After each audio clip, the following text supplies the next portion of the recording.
class, attainment, success does not excuse you from the burden of being Black in either the US or the UK context.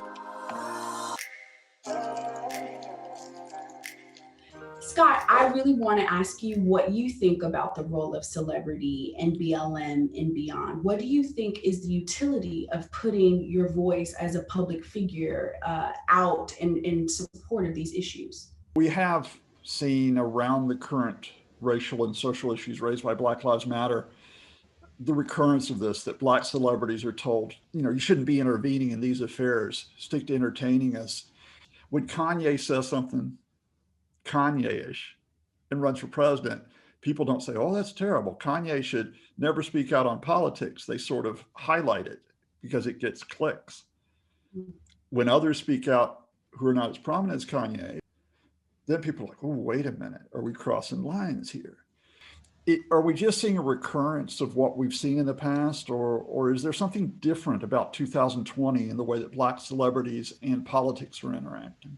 I think what the current racial reckoning is really driving home is that class, attainment, success does not excuse you from the burden of being Black in either the US or the UK context. Also too, with Black celebrities, a refusal to kind of play in those spaces of consumption so that Blackness is good enough to be consumed, but that our Black leaders, our Black figures can't weigh into some of the major kind of social issues of our time. And so I think you see this kind of reckoning with the kind of limits of success and celebrity, particularly around racial issues. And I think you see a rejection of this kind of apolitical celebrity that I think really carried a lot of people through for a long time. Are there any particular cases where it struck you that someone who has had that high profile has openly said, look, just because I'm in a position of privilege, that actually makes it more important for me to now just step in? We have Megan Thee Stallion, who is a rapper, a student, kind of has really popularly been kind of marginalized for the kind of subject matter of her raps, but has really come out really advocating for Black women in particular.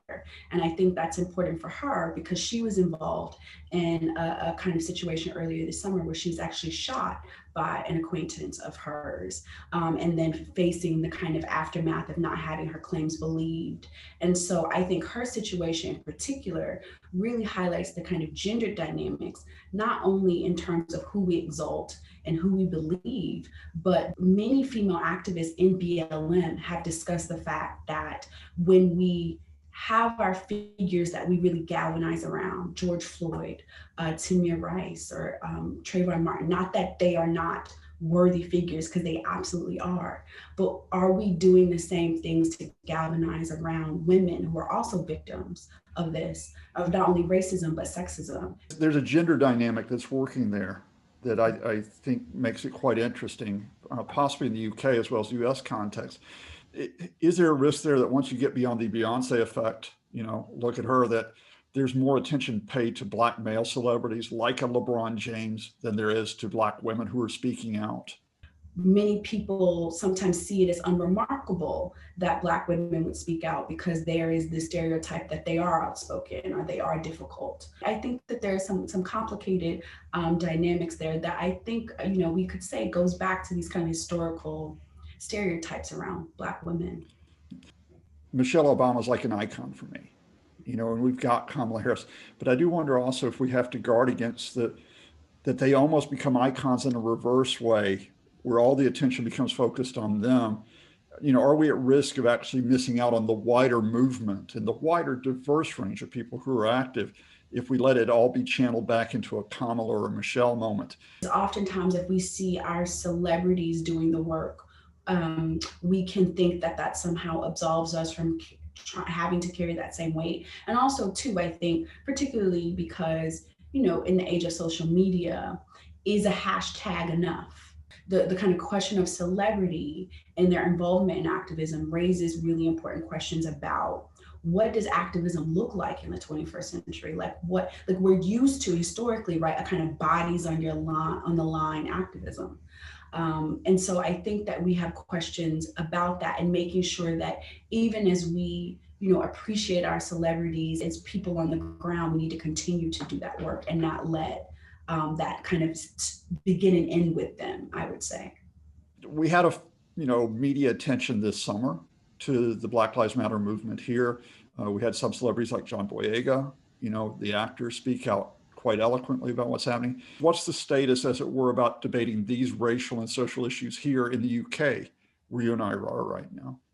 I think one person that we haven't mentioned, and I'm kind of hitting myself for not mentioning her, is Meghan Markle, right? Absolutely. Who has great deep ties to this country through her marriage to Prince Harry, who has really been outspoken, in a way that I think many people weren't expecting, not just about voting, but she spoke out about George Floyd.